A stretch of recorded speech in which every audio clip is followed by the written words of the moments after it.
नमस्कार बच्चों, आज हम प्रारंभ कर रहे हैं यूनिट नंबर 2। पहला चैप्टर हमारा खत्म हो गया है, माने यूनिट 1 हमारी खत्म। अब यूनिट 2 परमाणु संरचना। वैसे तो जब हम एटॉमिक स्ट्रक्चर प्रारंभ करते हैं तो हमें एटम के बारे में जानकारी करनी चाहिए, लेकिन इस बार लॉकडाउन की वजह से 30% कोर्स कम कर दिया गया है। तो 70% कोर्स में जो पहला टॉपिक दिया गया है वो दिया गया है बोर का परमाणु मॉडल। कक्षा 9 में भी आप इस मॉडल को थोड़ा बहुत पढ़ चुके हैं। वहाँ पे भी आपको रदरफोर्ड परमाणु मॉडल, बोर परमाणु मॉडल और एक थॉमसन का परमाणु मॉडल बताया गया है। अब बोर के परमाणु मॉडल में पहले हम कुछ बातें समझ लेते हैं। नोट्स आपको आपके व्हाट्सएप नंबर पे दे दिए गए हैं, आप उन्हें अच्छी तरीके से देख लें, पढ़ लें, उतारना चाहें तो उतार लें। समझ लें कि बोर का परमाणु मॉडल से पहले कि परमाणु मॉडल क्या होता है। परमाणु मॉडल हमें इस बात को बताता है कि जो परमाणु है उसकी संरचना किस प्रकार से है, उसमें जो उसके मुख्य कण हैं इलेक्ट्रॉन, प्रोटॉन और न्यूट्रॉन, वे किस प्रकार से व्यवस्थित हैं। प्रोटॉन और न्यूट्रॉन कहाँ हैं, इलेक्ट्रॉन कहाँ हैं, ठीक है, और वे किस प्रकार कक्षाओं में घूमते हैं। ऐसी जो संरचना के बारे में व्यवस्था बताता है उसे हम परमाणु मॉडल कहते हैं। बोर के परमाणु मॉडल से पहले एक परमाणु मॉडल आया था, रदरफोर्ड का परमाणु मॉडल। उस परमाणु मॉडल ने नाभिक की खोज भी हमें दी, अर्थात बताया कि जो एक एटम होता है, आपको अगर हम बात बताएं तो एक परमाणु जो होता है उसके बिल्कुल केंद्र में एक नाभिक होता है जिसे हम नाभिक कहते हैं, न्यूक्लियस कहते हैं अंग्रेजी में, और इसके चारों ओर अनेक कक्षाएं होती हैं, वृत्तीय कक्षाएं। इनमें इलेक्ट्रॉन पाए जाते हैं और जो ये नाभिक है इसके अंदर मिलते हैं न्यूट्रॉन और प्रोटॉन, और इलेक्ट्रॉन पाया जाता है आपके कक्षाओं में जो इसके चारों तरफ पाई जाती है। तो ये जो हमारा नाभिक है इस पे केवल न्यूट्रॉन और प्रोटॉन पाए जाते हैं। रदरफोर्ड जो परमाणु मॉडल है वो फेल हो गया था। कारण क्या था कि रदरफोर्ड ने कहा था ये जो इलेक्ट्रॉन घूम रहे हैं, ये इलेक्ट्रॉन प्रति समय निरंतर ऊर्जा का उत्सर्जन करते रहते हैं। लेकिन बोर ने प्लैंक का एक क्वांटम सिद्धांत है, कौन सा सिद्धांत है, प्लैंक का क्वांटम सिद्धांत। उस सिद्धांत के आधार पर देखा कि कोई भी वस्तु जो ऊर्जा का स्रोत होती है वो लगातार ऊर्जा का उत्सर्जन नहीं कर सकती। आपको बताएं, आपको जो सूरज दिखाई दे रहा है, सन कहते हैं जिसे आप, उसमें से भी लगातार ऊर्जा नहीं निकलती। आपको दिख रहा है तो लगातार ऊर्जा आ रही है, लेकिन ऐसा नहीं है। घर में जो आपका बल्ब लगा होता है उस बल्ब से भी लगातार ऊर्जा नहीं आती, क्योंकि आपको ध्यान होगा कि जो ऊर्जाएं होती हैं वो हमेशा स्रंग और गर्त में इस प्रकार से चलती हैं। तो जब वो ऊपर की तरफ आती हैं तो लाइट देती हैं, प्रकाश, और जब नीचे की हो जाती है तो डार्क देती हैं। इसी प्रकार की जो प्रकाश की लाइनें होती हैं वो दो तरह की होती है, लाइट और डार्क। तो जब वो लाइट होंगी तो प्रकाश देंगी, जब डार्क में जाएंगी तो प्रकाश नहीं देती है। तो अर्थात कुछ ना कुछ ऐसा जरूर है। तो फिर एक बात आई, प्लैंक ने कहा कि जितने भी ऊर्जा के स्रोत हैं उनसे जो ऊर्जा आ रही है वो एक निश्चित ऊर्जा के पैकेटों में आ रही है। उस पैकेट को हम क्वांटम कहते हैं, और उसकी एक निश्चित ऊर्जा होती है जिसे हम रिप्रेजेंट करते हैं E बराबर h न्यू। h प्लैंक नियतांक है जिसका मान होता है 6.6 × 10⁻⁻34 जूल सेकंड। ये h की वैल्यू है और न्यू आवृत्ति होती है, और ये एक फोटोन की ऊर्जा कहलाती है। माने प्रकाश द्वारा जो कण ऊर्जा निकलती है उस पैकेट को हम फोटोन कहते हैं। क्या कहते हैं? फोटोन। तो इसने ये सिद्ध किया क्वांटम ने, प्लैंक ने, कि प्लैंक ने अपने क्वांटम सिद्धांत में सिद्ध किया कि जो ऊर्जा निकल रही है वो एक निश्चित ऊर्जा के पैकेट में होती है, जिस पैकेट की ऊर्जा h न्यू होती है। इस ऊर्जा को जो ऊर्जा निकलती है या तो वो एक पैकेट निकलेगी या दो पैकेट, माने उसके पूर्ण गुणित में निकलेगी। ऐसा भी नहीं है कि आधा पैकेट निकलेगा, आधी ऊर्जा नहीं, पूर्ण गुणित में निकलती है। ये बताई हमें प्लैंक ने। तो इसके आधार पर बोर ने हमें क्या दे दिया, परमाणु मॉडल दे दिया। रदरफोर्ड के परमाणु मॉडल में संशोधन करते हुए क्या बताया बोर्ड ने? बोर्ड ने सबसे पहले कहा कि जो नाभिक है उसके चारों ओर, आपके पास लिखित में निश्चित है ही, फिर भी मैं आपको बता रहा हूं, नाभिक के चारों ओर अनेक वृत्तीय कक्षाएं पाई जाती हैं। अनेक वृत्तीय कक्षाएं पाई जाती हैं।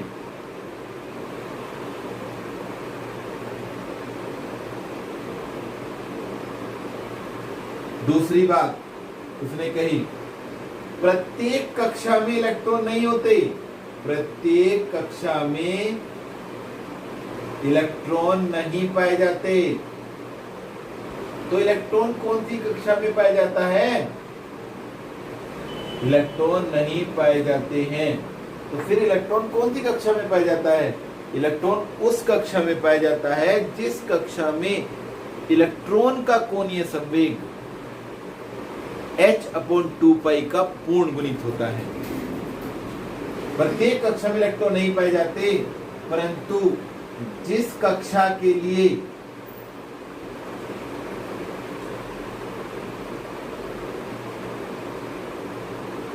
इलेक्ट्रॉन का कोणीय संवेग, ध्यान करेंगे, इलेक्ट्रॉन का कोणीय संवेग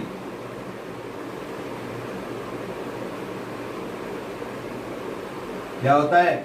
h/2π का पूर्ण गुणित होता है। समझेंगे इस बात को भी, पूर्ण गुणित होता है। क्या कहलाता है? h/2 गुणित होता है जिस कक्षा के लिए उसमें इलेक्ट्रॉन पाए जाते हैं।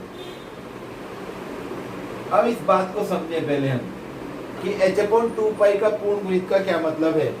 देखो, जो हमने आपको बताया है वो समझे आप, अपनी कॉपी पे आपने पहले लिख लिया है, ये चीजें आपको समझने के लिए है।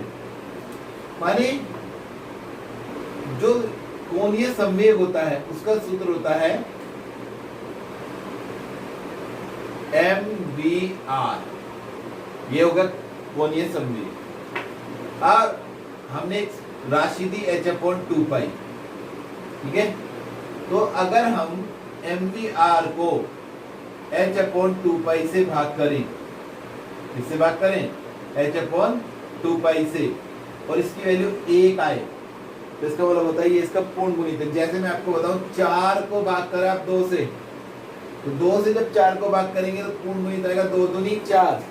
और अगर ये वैल्यू होती 4.5, तो अब आपकी वैल्यू, ये कैसी वैल्यू है 4.5, ये वैल्यू से पूर्ण गुणित नहीं करती, ये आ रही है 2.25। तो पूर्ण गुणित का मतलब होता है पूर्ण वैल्यू आना 1 2 3 4। तो जब हम इसके कोणीय संवेग को h/2π, देखो h/2π कोई ऐसी वैल्यू नहीं है जो निश्चित नहीं है। देखो ये तो एक निश्चित मान है, h का मान होता है 6.6 गुना 10⁻⁻34, और 2 गुना 22/7 माने 3.14, इसे भाग कर लो तो एक वैल्यू आ जाएगी, ठीक है। तो h/2π के पूर्ण गुणित माने किसी का कोणीय संवेग अगर h/2π का पूर्ण गुणित है, माने या तो एक बार कटे 2 बार कटे, यदि ये वैल्यू हमारी स्मॉल n आती है, n होती है हमारी कक्षा की संख्या, यदि वो एक बार कटता है तो वो पहली कक्षा का इलेक्ट्रॉन है, और यदि उसके कोणीय संवेग h/2π से 2 बार कटता है तो वह दूसरी कक्षा का इलेक्ट्रॉन है, और अगर उसका कोणीय संवेग 3 बार कटता है तो वह तीसरी कक्षा का इलेक्ट्रॉन है। इस प्रकार हमें n बराबर 1 2 3 ये प्राप्त होती है, और कक्षाएं को नाम लेते हैं KLMN। क्या लिखते हैं? KLMN। इस प्रकार से हम आगे बढ़ते हैं। तो इस प्रकार से स्थिति ये हो गई, h/2π का पूर्ण गुणित होगा, और ये हमारा नाभिक है, और इसके चारों ओर ये कक्षाएं हैं, गोल कक्षाएं। और अगर n बराबर इसके लिए 1 है तो इस कक्षा का नाम होगा K कक्षा। क्या होगा? K। अगर n बराबर 2 है तो कक्षा का नाम होगा L, और n बराबर 3 है तो कक्षा का नाम होगा M। इनमें इलेक्ट्रॉन पाए जाएंगे, और आगे बढ़ेंगे तो n बराबर 4 है तो कक्षा का नाम होगा N, n बराबर 5 है तो कक्षा का नाम होगा O। तो ये KLMN O से बढ़ता है, अर्थात पहली कक्षा को K से शुरू करते हैं। K से शुरू करने का कोई विशेष कारण नहीं है। जब बोर ने इस हमें परमाणु मॉडल को दिया तो उसने देखा कि जनरली हम किसी भी चीज को शुरू करते हैं तो ABCD लेते हैं, XYZ लेते हैं, ठीक है। तो कहीं ना कहीं ABCD XYZ ये बार रिपीट होती हैं, तो कब तक ABCD XYZ करेंगे? रिपीट होने से दिक्कत रहती है, कंफ्यूजन क्रिएट रहता है कि हम क्या रखें। तो उसने एक नया अपने आप ही एट रैंडम एक नई बीच में से अंग्रेजी शुरू करी के से, और के से विशेष शुरू हो गई KLMNOP, और इसके पीछे कोई विशेष कारण नहीं है जो अभी तक हमने पढ़ा है, कोई विशेष कारण नहीं आया, केवल इसीलिए आया कि वो ट्रेडिशनल जो हम XYZ या ABCD या कुछ भी अल्फा बीटा रखते थे, ट्रेडिशनल न रख के एक नई चीज शुरू करें, और उसने के से शुरू किया, KLMNO इस प्रकार से चल गई। तो इस प्रकार से हमें क्या प्राप्त हुई? कक्षाएं प्राप्त हुई जिनमें इलेक्ट्रॉन पाए जाते हैं। अब तीसरी बात, परमाणु मॉडल कहता है कि इलेक्ट्रॉन जिन कक्षाओं में पाए जाते हैं उन कक्षाओं की ऊर्जा नियत रहती है, और इलेक्ट्रॉन जब अपनी कक्षा में घूमता रहता है तो वो ऊर्जा का उत्सर्जन और अवशोषण नहीं करता। उसकी निश्चित ऊर्जा होने के कारण इस कक्षा का एक दूसरा नाम आ गया जिसे हमने कहा ऊर्जा स्तर, क्योंकि इनमें एनर्जी लेवल है एक कंप्लीट निश्चित ऊर्जा, और जो ये कक्षाएं हैं मुख्य ऊर्जा स्तर कहलाई, जो KLMN मेन एनर्जी लेवल है, ठीक है। तो इन्हीं ऊर्जा स्तर को हमने क्या नाम दिया? कोश का नाम दिया। इसका नाम दिया कोश, शेल, और इसी को हम किसका नाम देते हैं? कक्षा का नाम देते हैं। तो इसको हम SHELL शेल भी कहते हैं, और ऑर्बिट, ध्यान रखिए अभी एक टर्म आएगी ऑर्बिटल, ये ऑर्बिट, ऑर्बिट माने कक्षा और ऑर्बिटल माने कक्षक। तो इसे हमने क्या दिया? कोश का नाम दिया। कल फिर हम जब एक टॉपिक पढ़ेंगे कि कोश और उपकोश की अवधारणाएं कहां से आई हैं, तो कोश, उपकोश और कक्षक तीनों की अवधारणा हम आपको पढ़ाएंगे, तब आपको समझ में आएगा। फिलहाल हमें बताया कि उसने इसका नाम क्या दिया, क्योंकि इसकी निश्चित ऊर्जा होती है, ऊर्जा स्तर नाम दिया। अब ऊर्जा का अवशोषण और उत्सर्जन कैसे होता है? रदरफोर्ड तो कहते थे कि ऊर्जा का उत्सर्जन होता रहता है, तो फिर उसके लिए बोर ने क्या कहा? बोर ने कहा कि जब इलेक्ट्रॉन, देखिए यहाँ पे ये मैं कक्षाएं बना रहा हूं, आपको समझ में आएगी बात।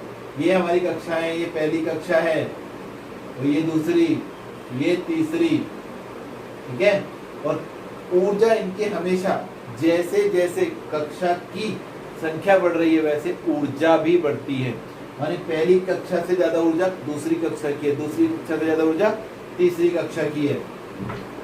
तो यहाँ अगर KLM ये हमारी 3 कक्षाएं हैं, इलेक्ट्रॉन अगर हमारा इसी कक्षा में है या इसी कक्षा में है, ऐसी कक्षा में है, तो ये ग्राउंड स्टेट है, आद्य अवस्था कहते हैं इसे, आद्य अवस्था, या इसे हम मूल अवस्था भी कहेंगे। मूल अवस्था में है इलेक्ट्रॉन, ग्राउंड स्टेट में। जब भी इलेक्ट्रॉन अपनी ग्राउंड स्टेट छोड़कर उच्च ऊर्जा के कक्ष में जाएगा, चाहे पहले से दूसरी में जाए या दूसरी से तीसरी में जाए या पहले से सीधा तीसरी में जाए, क्योंकि वो जा सकता है, किसी भी कक्षा में इलेक्ट्रॉन जा सकता है। तो जब इलेक्ट्रॉन अपनी कक्षा छोड़ेगा, तो जब अपनी कक्षा छोड़ेगा और दूसरी कक्षा में जाएगा, तो उस अवस्था को हम कहेंगे उसकी उत्तेजित अवस्था। कैसी अवस्था कहेंगे? उत्तेजित अवस्था, एक्साइटेड स्टेट। अब मान लीजिए यहाँ इलेक्ट्रॉन था और पहुंच गया तीसरी में, तो यहाँ इसकी ऊर्जा थी E3, कितनी ऊर्जा? E3 मान लो, और इसकी E1। तो अब जो ऊर्जा का, चूंकि इसकी ऊर्जा कम है, इसकी ज्यादा, तो इलेक्ट्रॉन को यहाँ रहने के लिए ऊर्जा चाहिएगी, क्योंकि उसे बड़ी जगह रहना है, तो उसके बाद उतनी ऊर्जा होनी चाहिए ना, जिस बड़ी कक्षा में गया है वो। तो इसलिए ऊर्जा का यहाँ अवशोषण करेगा इलेक्ट्रॉन, बाहर से ऊर्जा दी जाएगी उसे, वो होगी E3 माइनस E1। अगर हम इसे E2 मान लें, E2 मतलब एक ऐसी कक्षा जिसमें इलेक्ट्रॉन पहुंचा है, बस। इसमें E3 तो मैंने आपको इसलिए बता दिया कि E1, E2, E3, लेकिन उसकी जरूरत नहीं है, आप इसे E2 ही मान सकते हैं, तीसरी को मान लीजिए इसकी ऊर्जा E2 है, ठीक है। तो E2 माइनस E1, ये जो ऊर्जा का अंतर है ये अवशोषित हो जाएगा। और आपको बताएं जब इलेक्ट्रॉन वापस आएगा तो उतनी ही ऊर्जा का उत्सर्जन करेगा। क्या करेगा? उत्सर्जन। वो भी कितनी होगी? E2 माइनस E1, माने समान ऊर्जा का वो उत्सर्जन करता है, समान ऊर्जा का वो अवशोषण करता है। और ये भी तय है जो इलेक्ट्रॉन उत्तेजित अवस्था में जाता है अपनी वापस अवस्था में आएगा तो उतनी ही ऊर्जा का उत्सर्जन कर लेगा जितना उसने अवशोषण किया था। तो ध्यान रखिए कि जब इलेक्ट्रॉन अपनी कक्षा में घूमता रहता है तो आजाद घूमता है अपना, कोई ऊर्जा का उत्सर्जन नहीं, कोई अवशोषण नहीं, मूल अवस्था या अध्यावस्था कहलाती है। लेकिन जब वो एक कक्षा से दूसरी कक्षा में जाएगा तो ऊर्जा का उत्सर्जन या अवशोषण करेगा। अगर बड़ी कक्षा में जाएगा तो ऊर्जा का अवशोषण करेगा, छोटी कक्षा में आएगा तो ऊर्जा का उत्सर्जन करेगा। ठीक है, ये आपको ध्यान रखना है। तो ये दिया किसने? ये दिया बोर का परमाणु मॉडल। अब बोर के परमाणु मॉडल में रह गई कुछ कमियां। क्या रह गई? बोर के परमाणु मॉडल में रह गई कुछ कमियां। वो कमियां क्या हैं? बोर के परमाणु मॉडल की पहली कमी, इनका एक स्पेक्ट्रम होता है, ऊर्जा इनका क्या बनता है? स्पेक्ट्रम। तो वो जो बोर का परमाणु मॉडल है ऐसे परमाणुओं के स्पेक्ट्रम की व्याख्या करता है जिनमें केवल एक इलेक्ट्रॉन पाया जाता है, अर्थात एक से ज्यादा वाले इलेक्ट्रॉनों के स्पेक्ट्रम की व्याख्या नहीं करता। ठीक है, स्पेक्ट्रम हमेशा ऊर्जा के उत्सर्जन और अवशोषण से बनता है, इसके बारे में बाद में चर्चा कर लेंगे। तो एक इलेक्ट्रॉन पाया जाता है उन्हीं की व्याख्या करता है, एक से अधिक वाले इलेक्ट्रॉन की व्याख्या, स्पेक्ट्रम की व्याख्या नहीं करता। एक कमी हो गई। दूसरी कमी क्या थी? दूसरी कमी ये थी कि जैसे उसने हाइड्रोजन परमाणु का स्पेक्ट्रम बताया तो उसमें एक इलेक्ट्रॉन था, तो उसका जो स्पेक्ट्रम प्राप्त हुआ उसमें हमें एक लाइन प्राप्त हुई जो कि सिंगल इलेक्ट्रॉन था। लेकिन ये हमारा जो हमने देखा ये सूक्ष्म स्पेक्ट्रम रहा हमारा। लेकिन जब हम इसी स्पेक्ट्रम को किसी अति सूक्ष्म ऐसे माइक्रोस्कोप वगैरह से देखते हैं तो हम देखते हैं ये जो एक मोटी लाइन थी छोटी छोटी लाइनों से मिलकर बनी है। अभी तो लाइनें बनी थी, अति सूक्ष्म स्पेक्ट्रम बोलेंगे हम इसे। अति सूक्ष्म स्पेक्ट्रम की व्याख्या नहीं कर सका, या सूक्ष्म भी कह सकते हैं। बस ये बताना है कि ये एक लाइन आ रही थी और एक लाइन अनेक लाइनों में विभक्त दिखाई देती है। बोर को नहीं पता था, इसने तो एक लाइन तो बता दी कि एक इलेक्ट्रॉन है, एक कक्षा है, तो ऊर्जा का एक लाइन आ रही है। लेकिन छोटी छोटी लाइनों का मतलब ये हो गया कि कहीं ना कहीं ये कक्षाएं भी छोटी छोटी कक्षाओं में बटी हैं।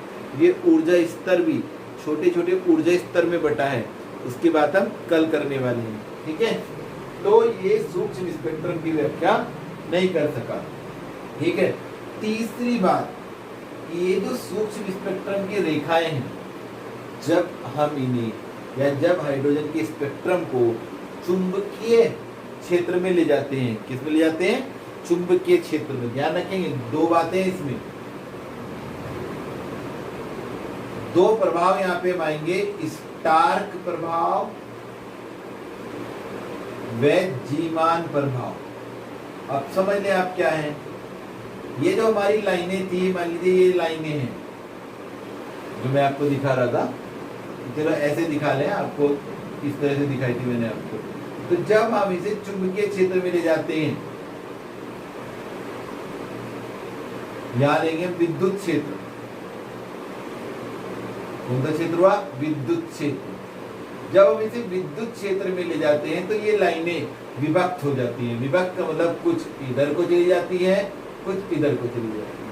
ठीक है, तो ये चुंबकीय विद्युत क्षेत्र में स्पेक्ट्रम रेखाओं का विभक्त हो जाना, कौन से क्षेत्र में? विद्युत क्षेत्र में, स्टार्क प्रभाव कहलाता है। और अगर हम इन्हीं को चुंबकीय क्षेत्र में ले जाएं तो भी ये विभक्त हो जाती है।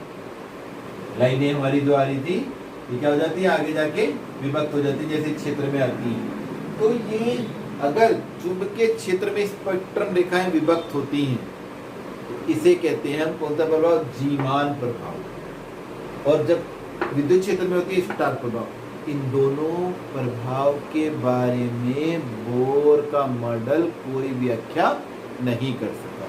तो इस प्रकार से 3 कमियां हमें बोर के परमाणु मॉडल में दिखाई दी है।